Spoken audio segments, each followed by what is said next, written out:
We had a massacre at Sharpeville in 1960. People didn't take their oppression lying down. And the symbol of oppression of African people were the pass laws.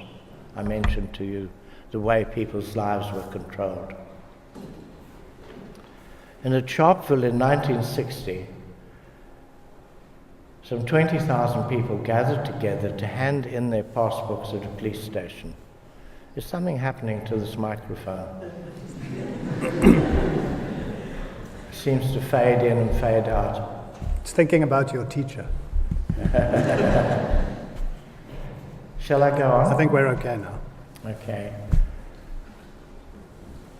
They handed in their passbooks or came together unarmed, and the police opened fire, and in a few minutes killed 69 people, wounded close to 200. In Cape Town on the same day there was a similar incident, but only 3 were killed. Pardon me. But Parliament sits in Cape Town and was in session. The next day 30,000 people marched on Parliament. It wasn't led by the ANC, it was led by the Pan-Africanist Congress that had broken away from the ANC at that time. And Parliament panicked. They declared a state of emergency, which in effect was martial law, which enabled the police to arrest anybody and everybody they wanted to without charge and hold them for the purpose of interrogation. And 4 and 5 months later they released us. I was arrested. My mother was arrested. They were trying to catch up on old activists. And it was quite strange being in prison, being concerned about my mother's health, and my mother being concerned about mine, and there was I on one side of the waiting room window, and she on the other side as a prisoner, reassuring each other about how strong we were in this struggle.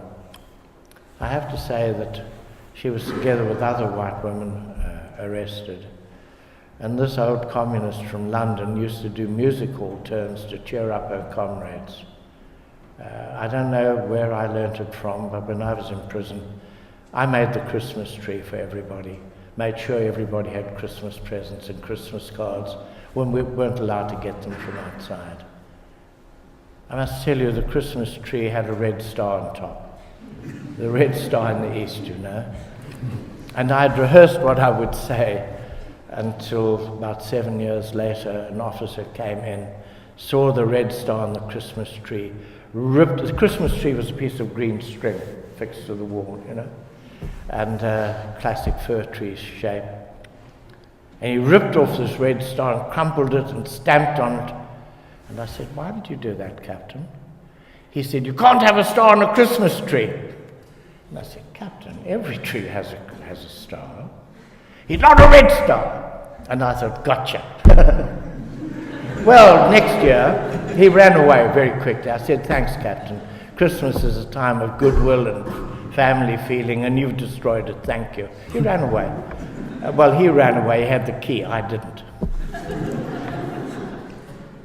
So next year, of course, and thereafter, the red star was replaced. Took 8 years this time to needle a captain into ripping off the red star. I'm trying to tell you, it might be schoolboy humor, but it's part of your solidarity as prisoners. It's showing your colors, if you like. It's demanding to be treated as human beings, demanding respect and dignity, when in fact, I talked about hatred.